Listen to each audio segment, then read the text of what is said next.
Gosselin. On rejoint Marc Boilard qui déjà porte un costume de soirée. Il s'apprête à faire, je sais pas quoi, là, une bonne œuvre. Est-ce que tu participes à des soirées philanthropiques, Marc Boilard, peut-être? Francis, je serai ton œil de lynx une fois de plus. Je serai à la première de Peter Pan au Saint-Denis. Le voilà, tout en noir. Il manque que le nœud papillon, cher ami. Mais pour l'espace d'une chronique, tu voulais te transformer en critique littéraire, en fait, et la chose m'intéresse particulièrement.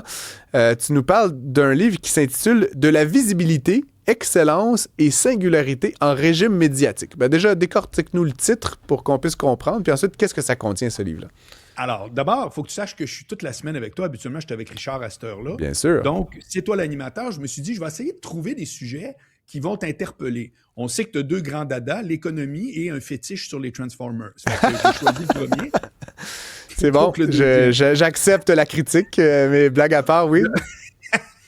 Le livre de la visibilité, OK, ça a l'air comme d'une grande patate, mais je sais que ça va t'intéresser parce que c'est l'économie de la visibilité. J'ai lu ça, je ne sais même pas pourquoi ça m'a intéressé, moi, être franc avec toi, mais j'ai lu ça au courant de l'année, puis c'est la première fois que je veux te parler cette semaine.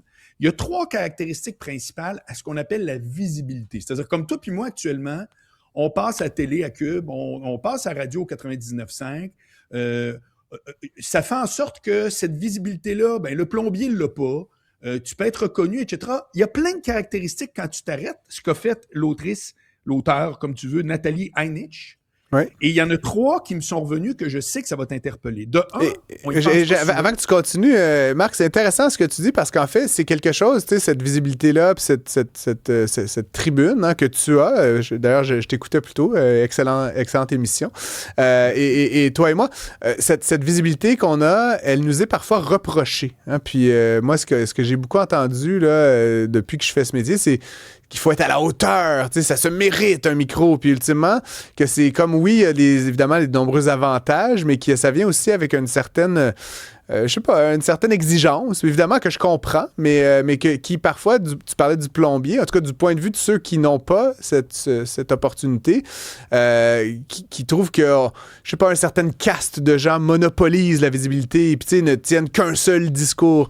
Puis écoute, je t'ai entendu plutôt avec Éric Duhem, puis j'ai eu à l'émission Gabriel Nadeau-Dubois, là, si on fait pas des efforts de diversité des voix à Cube, je sais pas ce qu'on fait, mais bref, donc je te laisse continuer, mais je voulais quand même dire, c'est quelque chose qui me trotte beaucoup dans la tête, cette question que tu as rapidement évoquée là, de la visibilité des uns et des autres dans un texte médiatique. Ça vient avec un paquet d'affaires, justement, tu viens d'en souligner quelques-uns. Je vais t'en nommer 3 autres qui sont des caractéristiques hyper intéressantes. De un, la visibilité, on n'y pense pas, puis là, je vais parler comme un Francis Gosselin, c'est un capital. C'est-à-dire que ça a toutes les caractéristiques du capital. Entre autres, ça se transmet. Tu penses-tu que Justin Trudeau aurait été premier ministre du Canada si on ne lui avait pas transmis le nom Trudeau de son père? Possible que non. Tu comprends? Penses-tu qu'il aurait daté Katy Perry s'il n'avait pas été premier ministre du Canada? C'est une autre question qu'on peut se poser. Mais absolument, je suis entièrement d'accord avec toi. Donc ça, je trouve ça super intéressant de voir que c'est un capital. La visibilité, c'est quelque chose que... Et ça me fait penser même à un diplôme. Tu sais, tu es économiste. Ouais. Donc le jour où tu as reçu ton diplôme, contrairement à une douche qu'il faut que tu reprennes chaque jour, toute ta vie, tu es économiste. C'est vrai. Est-ce qu'on sait si tu es un économiste compétent en te lisant? On le conclut bien sûr que oui.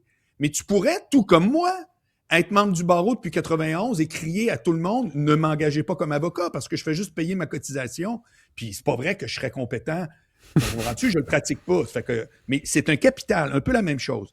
L'autre affaire, c'est que ça a été hyper transformé quand les médias sont arrivés. Parce que sur le perron de l'église, il y avait une visibilité. Le prêtre avait une visibilité. Ton boss avait une visibilité. Mais quand les médias sont arrivés, tout à coup, ça a été décuplé puis ça a tout changé. Et moi, je vais dire, l'histoire va nous dire qu'il y a une date précise où tout à coup, cette affaire-là est devenue phénoménale. C'est Paris Hilton. Paris Hilton, mon vieux, que tout le monde connaît quasiment à travers le monde, est beaucoup moins visible maintenant, mais à un moment donné, elle était de tous les tabloïds. Oui. Elle n'avait que le titre d'héritière de son père, propriétaire des hôtels Hilton. Elle n'a rien fait et à un moment donné, la machine médiatique s'est emballée et on s'est dit, si Paris Hilton est là, ça veut dire que c'est un événement qui en vaut la peine. Puis la saucisse High-Grade a commencé à bouger. Je trouve ça fascinant. Intéressant. Que tu te rends compte que cette donnée-là a changé, c'est que la visibilité en soi est devenue un facteur qui alimente son capital.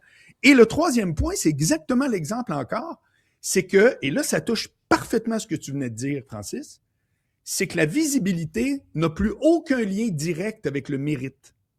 Quand là, les premières vedettes de cinéma sont apparues, ben, il y avait toujours bien le mérite d'être des acteurs qu'on trouvait, un était meilleur que l'autre, chacun y allait de ses goûts.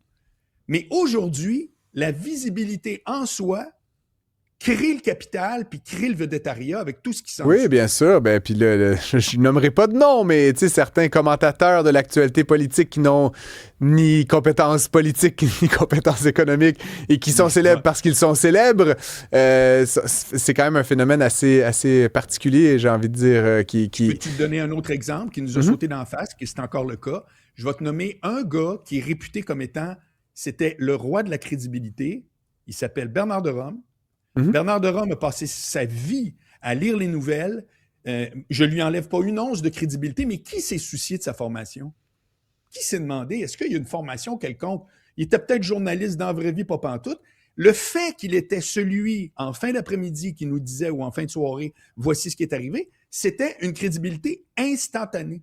Donc, tu comprends-tu compte la visibilité quand tu dis que les gens disent, ouais, mais ça vient avec, il y a quelque chose là-dedans qui est une responsabilité, c'est extrêmement vrai. Parce que elle crée elle-même une crédibilité, juste le fait. Je peux te nommer des animateurs radio, notamment dans la région de Québec, qui sont devenus extrêmement populaires. On peut se demander pourquoi, en dehors de la polémique. Ben, c'est parce qu'ils étaient assis dans la chaise, qui crée instantanément une crédibilité. Alors, mais tu vois, je te challengerais, puis on peut se prendre une minute pour en débattre, mais il y a quand même une forme de mérite. Après, on peut être en désaccord avec les barèmes de ces mérites-là, mais quelqu'un qui devient visible, populaire sur TikTok pour faire telle niaiserie ou tel backflip ou telle polémique par ailleurs, mais il ne fait pas rien. On n'est pas assis dans son divan à regarder Netflix puis soudain on a de la visibilité. Tu comprends ce que je veux dire? Il y a un mérite. Après, on peut dire que c'est du mérite de marde puis tu ne mérites rien. Mais je sais pas, comme je dis, là, des espèces de jambons qui postent à tous les jours leurs opinions sur la politique fédérale et provinciale.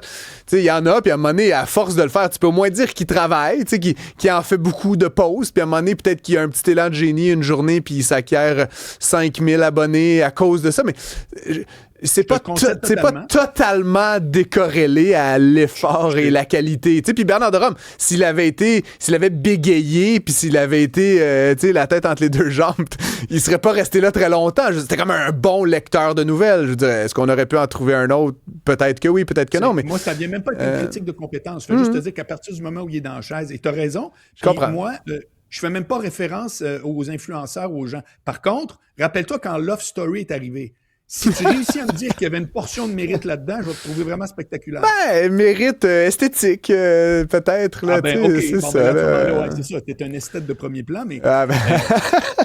mais tu vois, ce qui est le cas de Paris Hilton aussi. Je veux dire, Paris Hilton, plusieurs raisons. Elle est riche, c'est l'héritière d'eux, elle fait des niaiseries, mais elle est surtout une très jolie femme. Tu comprends? Puis ultimement, les critères de beauté sont également impliqués dans cette visibilité-là, cet intérêt-là qu'on voue à certains individus et pas à d'autres. Très inégalement distribué. Oui. Mais c'est pour ça que je te dis que la notion de mérite, elle vient pas avec qu'est-ce que j'ai reçu à naissance. Tu n'as aucun mérite d'être un héritier. Mais tu as le mérite de travailler. Bon, ben c'est ça. Ça fait que tu vois, il y a tout ça qui est dans le livre qui est vraiment intéressant. Alors, écoute, je t'avoue que c'est une brique, il faut se le taper. Ouais, c'est ça. Il y a beaucoup plus que juste, lui, il passe à TV, puis t'as l'affaire. Il y a un paquet. Entre autres, ça parle dans l'histoire que tu avais les vedettes de cinéma. Après ça, tu avais les vedettes de télé qui n'avaient pas le même impact. Les mannequins, les politiciens. Et je te pose une question. C'est quoi le profil qui devient le plus instantanément connu partout dans le monde? Quel profil devient le plus rapidement connu? Les Karen, tu sais, qui se mêlent pas de leurs affaires. C'est une bonne réponse. Olivier trouve ça drôle, mais non, je sais pas. C'est les criminels. Ouais, OK, intéressant. On a une fascination pour ça. Exactement. C'est comme instantanément, quand tu es un criminel puis que tu fais vraiment quelque chose qui est odieux, ta notoriété, c'est le lendemain, tout le monde en parle. Bon, écoute, je sais pas si tu étais à l'écoute plus tôt à l'émission, Marc, mais désormais, dans mon émission de cette semaine, on a un quiz. Hein? Je sais pas si tu étais au courant de ça. Puis j'ai donc organisé le premier quiz aujourd'hui sur la politique québécoise et on fait jouer les auditeurs. Il y a Tommy Cossette de Shawinigan qui a gagné aujourd'hui une carte cadeau de 50$ chez Renaud Bré. Il pourra donc se procurer de la visibilité, excellence et singularité en régime médiatique ou n'importe quel autre livre qui lui tente de lire. Marc Boilard, super intéressant. Merci de faire cet effort. Écoute, c'était une conversation intéressante. J'aurais pu la continuer longtemps, mais c'est tout le temps qu'on avait pour aujourd'hui. On se retrouve demain. Grand plaisir.